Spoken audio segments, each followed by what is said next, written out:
कल को वो पेपर होने वाला था, एक दिन पहले पेपर रद्द किया जाता है। तो इससे तो इतना साबित हो गया, चाहे नेशनल लेवल हो चाहे स्टेट लेवल हो, बीजेपी की जो सरकार है वो एक भी पेपर इस देश में नहीं करवा पाती। डबल इंजन जो है इनका वो डबल लीक बन चुका है। देश में नीट लीक होता है, महाराष्ट्र में टीईटी लीक होता है।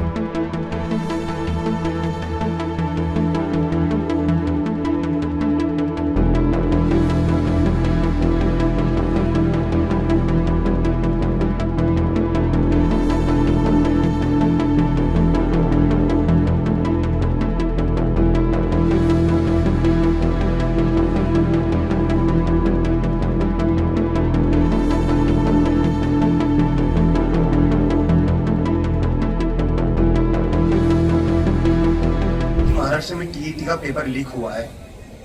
एक दिन कल को वो पेपर होने वाला था, एक दिन पहले पेपर रद्द किया जाता है। तो इससे तो इतना साबित हो गया, चाहे नेशनल लेवल हो चाहे स्टेट लेवल हो, बीजेपी की जो सरकार है वो एक भी पेपर इस देश में नहीं करवा पाती। बिना पेपर लीक हुए या बिना एग्जाम कैंसिल हुए बीजेपी की सरकार एक भी पेपर नहीं करवा पाती। ये बात तो क्लियर हो गई, सबको समझ आ चुकी है। डबल इंजन की सरकार, डबल इंजन जो है इनका वो डबल लीक बन चुका है।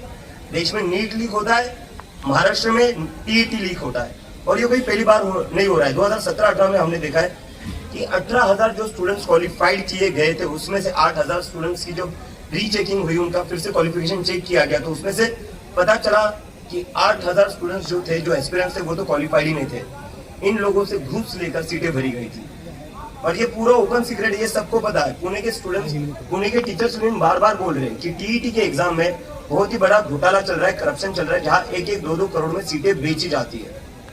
तो मैं पूरे महाराष्ट्र के युवाओं को आह्वान करना चाहता हूँ, देश के युवाओं को बताना चाहता हूँ कि बीजेपी की जो सरकार है उनको आपके फ्यूचर से कोई लेना देना नहीं है, उनको आपकी पढ़ाई से कोई लेना देना नहीं है, उनको कोई लेना देना नहीं है आपकी एग्जाम कैसी जाती है कैसे नहीं। इनको बस एक ही चीज से लेना देना है, कैसे ये दूसरे पार्टी के एमएलए तोड़ सकते हैं, एमपी तोड़ सकते हैं, और कैसे ये बस अपनी पावर बढ़ा सकते हैं। बाकी इनको किसी भी चीज से फर्क नहीं पड़ता है। एक दिन पहले एग्जाम कैंसिल करके अब वो जो स्टूडेंट्स ऑलरेडी सेंटर्स पर पहुंच गए थे, 1,000 से ज्यादा सेंटर्स थे, उसके लिए बच्चे निकल चुके थे एग्जाम के लिए, स्टूडेंट्स निकल चुके थे, उनका क्या होगा? वो कहाँ जाएंगे? अब उस खर्चे की भरपाई कौन करेगा?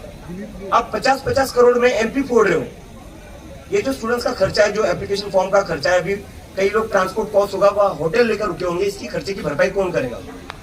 तो एक बात तो क्लियर है, बीजेपी इस देश में एक भी एग्जाम नहीं करवा पाती, क्योंकि ये अनपढ़ और गंवार लोग हैं, इन्होंने खुद कभी एग्जाम दी नहीं है, इसलिए ये लोग खुद कोई एग्जाम करवा नहीं सकते।